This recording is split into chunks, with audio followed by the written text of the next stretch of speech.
Assalamualaikum warahmatullahi wabarakatuh. Jumpa lagi bersama kami konten YouTube podcast Radar Informasi News TV. Dimana hari ini kita dapat kesempatan bertandang ke ruang Ketua Komisi 2 DPRD Provinsi Bengkulu. Untuk itu kita sapa dulu Ketua Komisi 2 DPRD Provinsi Bengkulu dan Junaidi SP. Ya, selamat siang. Selamat siang, ya. Bung Apa Iwan. kabar? Alhamdulillah kabar baik, sehat, semangat selalu. Semangat. Jadi apa aktivitas hari kamu? Hari ini ngantor seperti biasa karena di Agustus ini kan bulan pengabdian di periode terakhir DPRD Provinsi 2019-2024. Masih ada beberapa tugas yang harus saya selesaikan di provinsi yang harus saya koordinasikan dengan beberapa dinas terkait usulan-usulan masyarakat, terutama usulan para kelompok tani yang masih harus direalisasikan di anggaran 2024 ini. Kapan Pelantikan untuk Dewan Baru? Kalau dari jadwal kita itu 2 September. 2 September itu nanti sudah terbit SK, dilantiknya di 2 September. Gitu. Jadi ini kan menjelang Purnawakti ya kan? Ya. Sementara kita ketahui Dang Junaidi sendiri terpilih lagi dari Dapil Seluma itu untuk periode keberapa Dang sebagai anggota DPR itu? Kalau sebagai anggota DPR saya terpilih yang keempat. Yang keempat? Bahkan dulu pernah 2009 DPRD Kabupaten Seluma satu periode sampai 2014, terus provinsi 2014, 19, 19, 24, nah ini 24, 2029, artinya 4 periode ya, atau 4 kali pemilu. Itu satu-satunya lah yang 4 periode kayak gitu di Seluma. Kalau dari track record tokoh-tokoh politik Seluma yang pernah jadi anggota DPR ya kita yang baru 4 kali pemilu berturut-turut didukung oleh masyarakat didudukan. Jadi Dang, kami dengar ini infonya kan Dang Junaidi ini akan maju Pilkada Kabupaten Seluma berpasangan dengan incumbent Bupati Erwin Octavian. Oh iya. Nah itu gimana ceritanya Dang? Kan Dang terpilih kembali nih menjadi DPRD Provinsi untuk periode keempat ini kan? Periode kelima ini kan? Keempat. Nah, apa nggak sayang melepaskan kursi DPR itu kemudian maju menjadi calon wakil mendampingi Erwin itu Dang? Oh iya. Gimana itu Dang? Yang pasti bahwa kita ini kan dinobatkan sebagai pejuang aspirasi masyarakat. Yang kedua, negara itu menempatkan pembentukan penyelenggara pemerintahan itu dalam pemilu yang diwakili oleh rakyat, diusung oleh rakyatnya. Nah, saya dalam posisi hari ini sebagai pejuang politik. Kalau di Gerindra, pejuang politik itu tatanannya adalah pengambil kebijakan. Pengambil kebijakan di pemerintah itu ada dua, ada legislatif dan ada eksekutif. Nah, kami dari Partai Gerindra, Pak Prabowo di Rakornas terakhir bulan Mei kemarin, sejak beliau dinyatakan terpilih menjadi presiden dan insya Allah akan dilantik di bulan Oktober nanti, beliau berharap sekali bahwa sejak Partai Gerindra berdiri 2008, perjuangan beliau untuk merealisasikan Indonesia Raya menjadi kesejahteraan rakyat yang sesungguhnya, menjadi Indonesia yang semesta dengan seluruh peri kehidupan masyarakat yang sesuai dengan amanat Pancasila dan Undang-Undang 45. Nah, Presiden Prabowo akan mengejawantahkan kebijakan politiknya sebagai presiden itu sampai ke level daerah. Sampai ke level daerah di kabupaten, kota, bahkan kecamatan dan desa-desa kelurahan. Dan ini butuh orang-orang yang memiliki ideologi politik yang sama dengan beliau. Oleh karena itu dirumuskan di Partai Gerindra 2024 ini adalah tahun di mana kader-kader Gerindra yang potensial itu harus masuk di jajaran pemerintahan khususnya eksekutif. Kita Gerindra selama ini selalu pada posisi mayoritas di legislatif. Di DPR RI kemarin pernah peringkat kedua, sekarang menjadi peringkat ketiga. Di Provinsi Bengkulu pernah jadi Waka 2, sekarang jadi Waka 3. Begitupun DPRD Kabupaten Kota. Tapi masih sangat sedikit kader-kader politik yang langsung turun di eksekutif sebagai bupati atau wakil bupati, gubernur atau wakil gubernur, wali kota ataupun wakil Wali kota. Nah, Pak Prabowo sudah mengatakan sudah saatnya orang-orang yang kental, punya pengaruh dan dinyatakan berkualitas di dalam secara kader partai itu wajib melebarkan sayapnya, melanjutkan agenda perjuangan partai menjadi besar.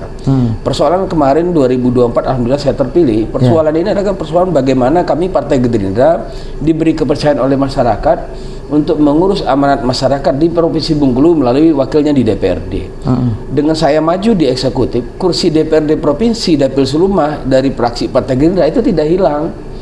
Kursinya tetap ada dan akan diurus oleh kader Gerindra yang memiliki suara terbanyak kedua berdasarkan undang-undang. Jadi saya sampaikan bahwa tidak ada yang terputus, tidak ada yang hilang, karena kewenangan menjadi anggota DPRD itu bukan milik pribadi. Saya hadir di sini bukan atas nama pribadi, tapi atas nama kader Partai Gerindra. Ketika Pak Prabowo perintahkan kadernya untuk ikut pilkada, maka kader Gerindra lain yang akan melanjutkan perjuangan kita di eksekutif ini. Artinya dong, kini kan Agustus ini kalau nggak salah itu tanggal 27 itu udah mulai pendaftaran untuk calon kepala daerah. Oh iya, oke. Nah, untuk pelantikan DPR-nya sendiri artinya belum sempat dilantik, nanti Dang itu sudah akan mengundurkan diri. Ya, di kan PKPU sekarang kan jelas peraturan KPU tentang pilkada untuk anggota DPRD terpilih yang ingin menjadi calon kepala daerah itu wajib mengundurkan diri dari caleg terpilih. Nah, itu konstitusi. Sejak kapan? Ya sejak mendaftarkan diri atau finalnya sejak nanti dinyatakan sebagai bakal calon bupati atau ditetapkan sebagai calon bupati. Kalau pendaftaran 27-29 itu kan nanti sebagai calon wakil atau bakal calon wakil bupati. Tapi nanti 27 sampai 29 September ditetapkan sebagai calon bupati dan calon wakil bupati. Artinya mereka sudah calon dan wajib sudah dinyatakan mundur. Nanti KPU akan meminta klarifikasi ke DPP Partai Gerindra apakah benar caleg terpilih ini sudah mundur. Dicek lagi DPRD provinsi, benarkah surat pengunduran diri sudah ada di KPU sehingga diverifikasi dia memenuhi syarat untuk maju pilkada begitu. Nah, jadi ini Dang yang menarik itu, Dang kan kader Gerindra. 4 periode menjadi DPR ini merupakan kader Gerindra, perwakilan dari Gerindra. Untuk maju di pilkada Kabupaten Seluma ini sendiri, Gerindra apakah sudah memberikan rekomendasi untuk Erwin Junaidi? Ini banyak ditunggu semua pihak. Gerindra ini partai yang instruksi komandonya tegas. Surat rekomendasi Partai Gerindra itu diteken oleh Bapak Prabowo Subianto dan besok Selasa kami akan terima rekomendasi. Itu saya katakan.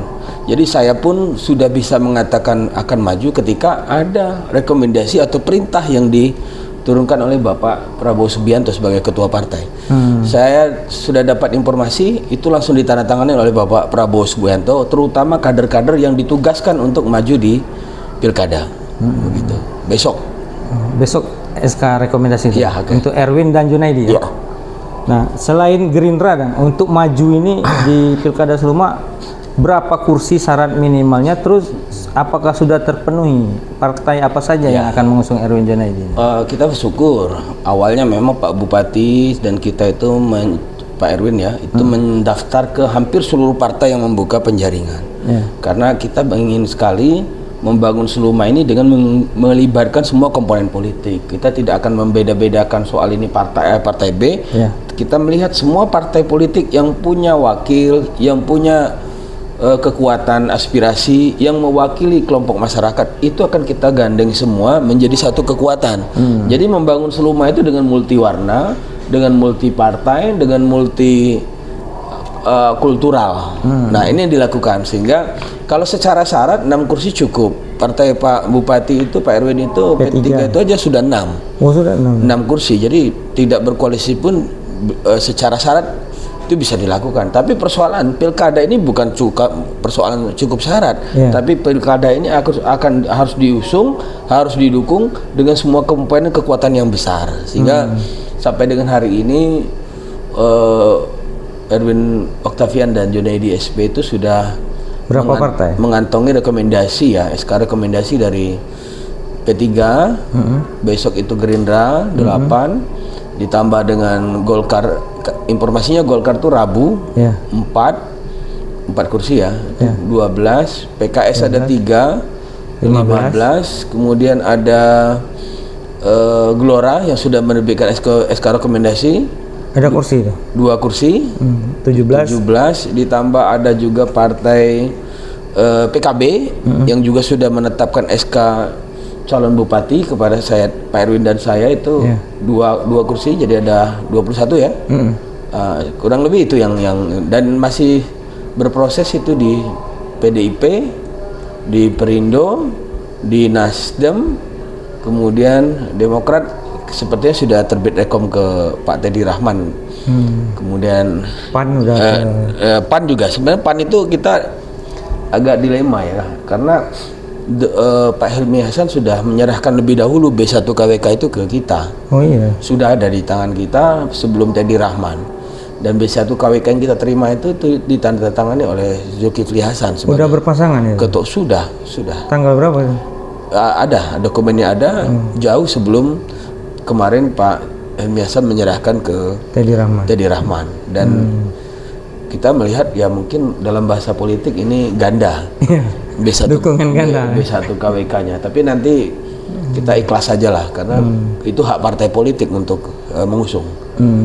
Artinya nanti Erwin Junaidi atau disingkat Erjon ya, Erjon ini akan diusung oleh koalisi yang besar di Seluma itu, ya. Kita tidak menyebut besar ya, tapi kalau kita mencoba mendapatkan dukungan, artinya keinginan partai politik itu mengusung kita sebanyak mungkin. Itu kan nanti sebagai cerminan bahwa figur calon bupati, calon wakil bupatinya sebagai cerminan bahwa mereka diinginkan. Begitu. Jadi kalau banyak partai yang mencalonkan, berarti banyak yang menginginkan kedua calon ini untuk memimpin.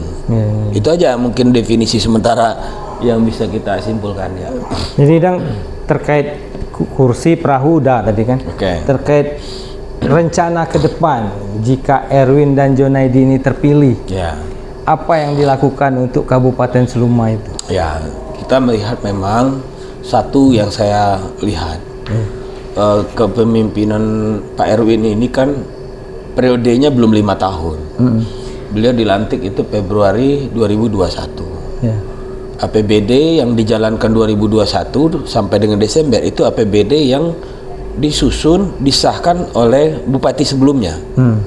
Artinya 2021 dia belum mengejawantahkan visi misi dan janji kampanyenya. Karena APBD-nya sudah APBD yang lama. RPJMD yang lama berarti? Bukan RPJMD, APBD.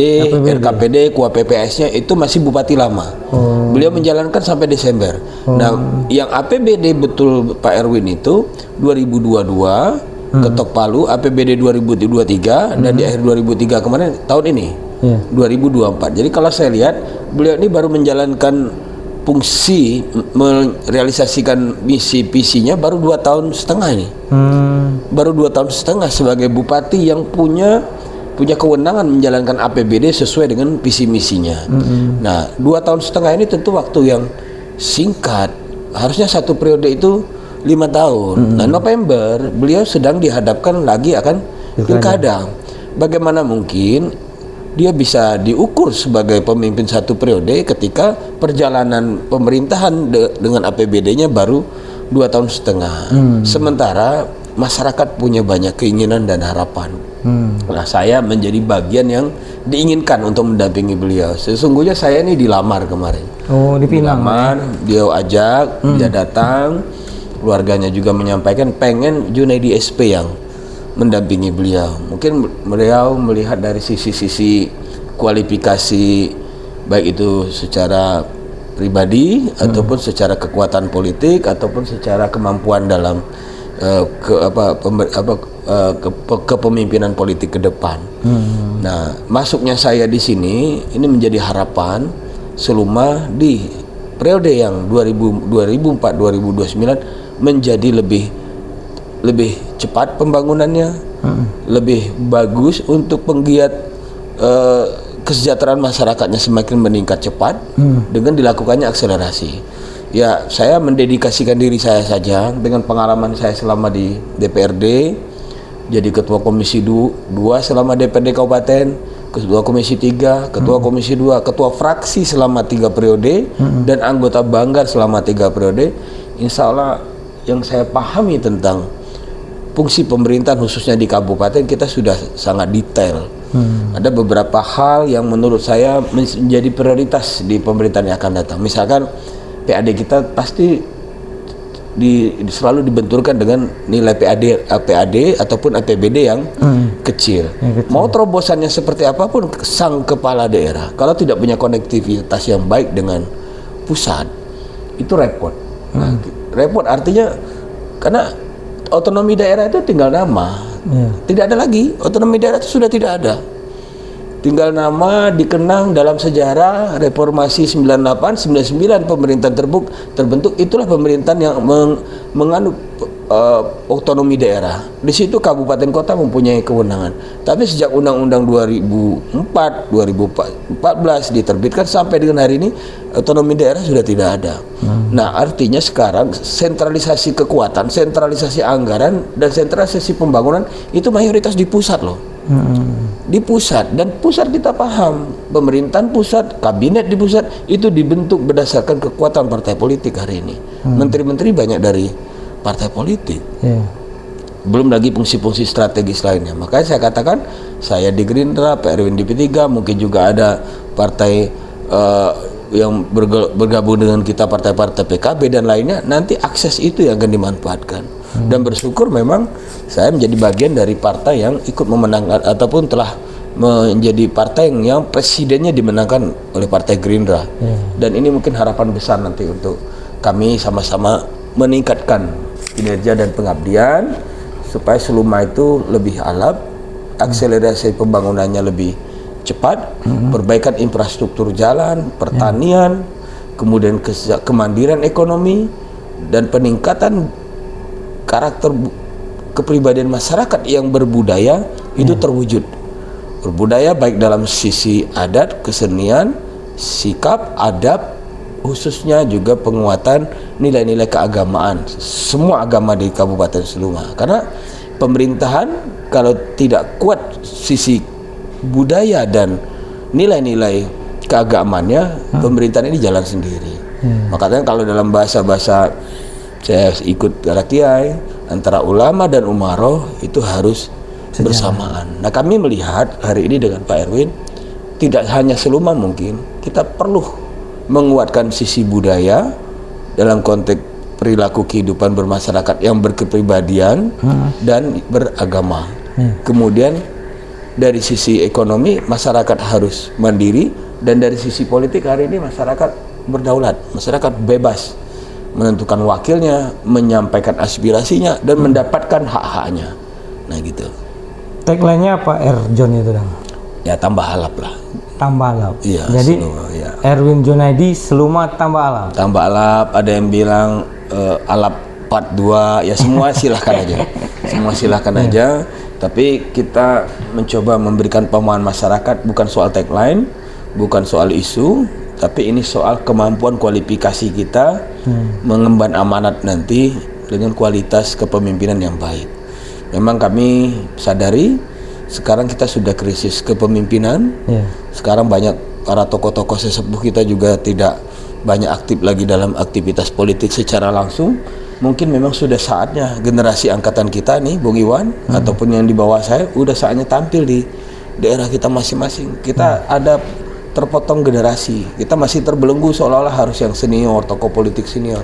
Faktanya hari ini memang sudah bermunculan generasi di angkatan 40-an tahun, 35 tahun itu sudah boleh mempersiapkan diri masuk di pemerintahan. Karena apa? Yang tua-tua sudah mulai istirahat, dan negara ini harus diurus dengan anak-anak muda yang punya keberanian, punya pengalaman yang mumpuni, dan punya integritas yang baik. Oke. Cukup.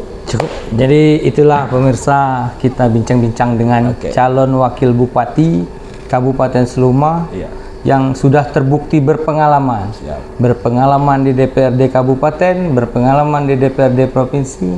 Insya Allah nanti jika Erwin Junaidi ini terpilih, Bang ya, itu akan membawa kebaikan untuk Kabupaten Seluma. Amin. Jadi demikianlah, kami ucapkan terima kasih atas waktunya, Adang. Mungkin lain kali kami mampir lagi. Billahi taufiq wal hidayah. Wassalamualaikum warahmatullahi wabarakatuh. Waalaikumsalam.